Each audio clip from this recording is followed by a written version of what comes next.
Okay, number 24 on my list is a 94 to 2001 Acura Integra GSR.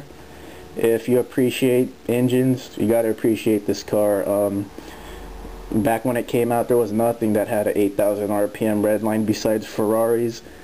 I think the NSX might have, I'm not 100% sure, but if it did have, 8,000 RPM redline, still an expensive car. And with the GSR, Honda or Acura, same guys, they brought it to the masses. So even to this day, I think the only car that has a 8,000 RPM redline or higher is the Mazda RX-8.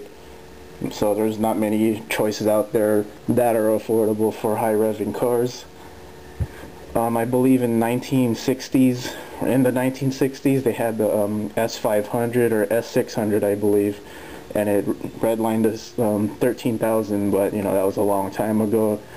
So this is the most affordable modern car when it came out that had a super high redline. So if you appreciate engines, you got to appreciate this car, which I do. And I actually looked for 6 months. I was gonna buy one, but so hard to find stock. Most are molested with nasty body kits or cheapy mods, cheapy intakes. And if you could find it stock, snap it up, leave it stock. It's a great car, great sounding car, and it's a brilliantly engineered car. I really like them, and maybe one day I will get one.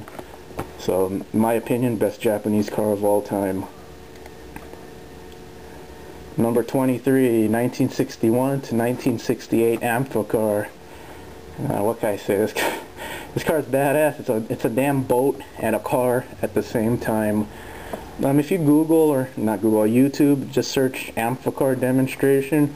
Someone out there has a great demonstration of their Amphicar. I really enjoyed watching it. It made me like the car even more. I've always been intrigued by these things, and unfortunately the resale value on these things are super high, so it's probably a car I'm never going to be able to afford. But I love watching videos about this car, and I love reading about them. It's great. I mean, look at this picture. It's a car in the water. It's unreal. So number 23, unfortunately a car I'll probably never be able to afford.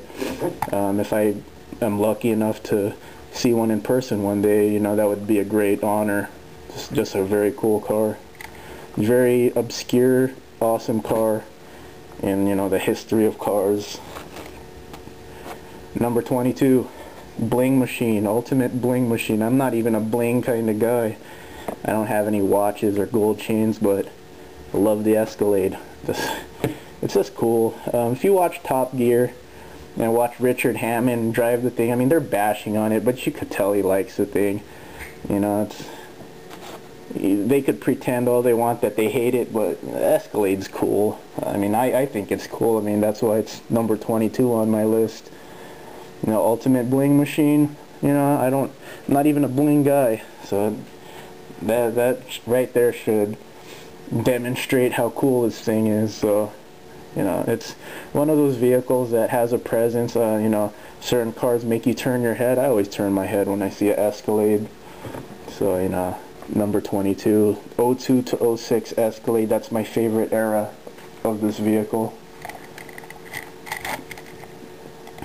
Okay, number 21, 2006 to 2009 Trailblazer SS.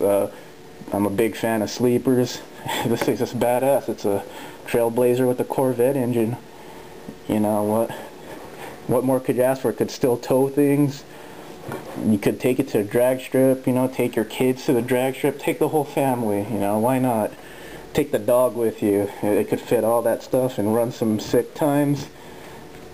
Big fan of sleepers. This is a car I would love to own one day, maybe a few years from now when they're cheaper. But it just gets there based on the fact that it's an awesome sleeper. I mean, who would think that a Trailblazer has a Corvette engine? And I think it looks great, especially in black. Chevy has a knack with making cars look great in black whenever they do some kind of SS trim. So number 21, Trailblazer SS. Number 20 is the 96 to 2000 CK 2500 to 3500 pickups. I've always been a big fan of the GMT 400 platform. The truck pictured is actually mine. Unfortunately, I've sold it. I miss it. but I always liked it. Since I was a little kid, I always liked Chevys. I liked the shape, and I was lucky enough to own one. I owned the 6.5 diesel version of it, and it was a lot of fun. I miss it. Had a lot of good memories with it, and you know, it's just a classic truck shape. You know, ask a kindergarten kid to draw a truck, and it would probably look something similar to like one of these. You know, just nice classic truck shape. And these trucks are known to run forever, so it has a place on my spot based on sentimental value. So number 20 is a truck pictured, which was mine. You know, I miss it, and gets a spot at number 20.